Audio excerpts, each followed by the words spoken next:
Our education bosses have overlooked the impact of the banning platform when they mandate us as SGP members to elect the executive committee within SGP on our first meeting.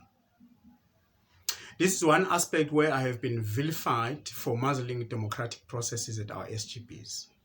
Well, this mischaracterization is, as I'm going to show, misplaced, petty, and humdrum, as I will give context.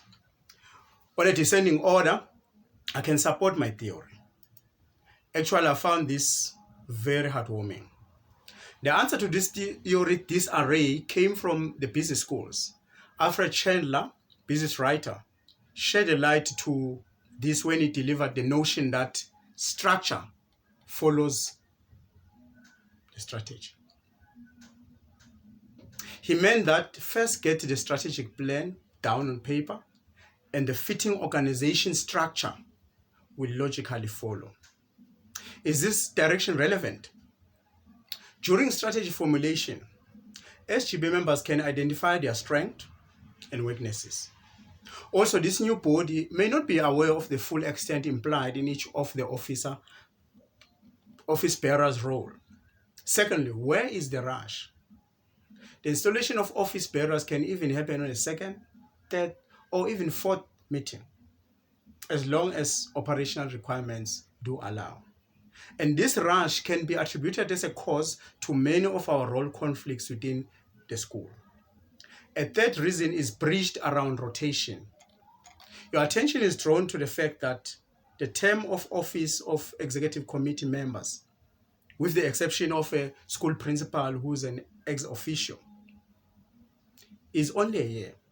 So after a year, other candidates may have developed strength and therefore be in a position to be elected for the executive committee of the SGP. I'd like to share the gravity in each of the executive committee members, starting with the SGP chairperson. This role of chairperson is not a rhetoric one.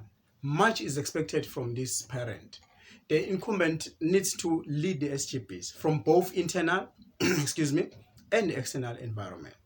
During SGP meetings, he is the one that is tasked with maintaining law and order. He has the heavy task of limiting other speakers' time, and at times ruling on matters that are static. It is the chair that must lead the SGP to recommend employment to the district director. What happens when we need to employ a school principal? Can our chair steer us into the right direction? Who takes the lead in presiding over learner disciplinary inquiries? Just mentioning a few of the caps that the chair must wear make you see that the SGP needs to elect persons who will be equal to the task. Will you vote into office someone who is lay, can't read, can't write? We definitely need to be honest with ourselves. Another office bearer that I would like to go into details about their expectations is the SGP secretary. What role does the SGP secretary play in SGP? Apart from taking minutes, this office bearer organizes all SGP meetings. The secretary assists the chairperson in ensuring meetings achieve their expectations, attend to mail, as well as coordinate SGP intervention. During general meetings, it is the secretary who ensures that parents sign their attendance register, and more importantly, a quorum is reached. After these meetings, the secretary prepare minutes and ensure their circulation. Another duty that is inherent to secretaries is that they should be able to do report writing, but more importantly, be able to organize.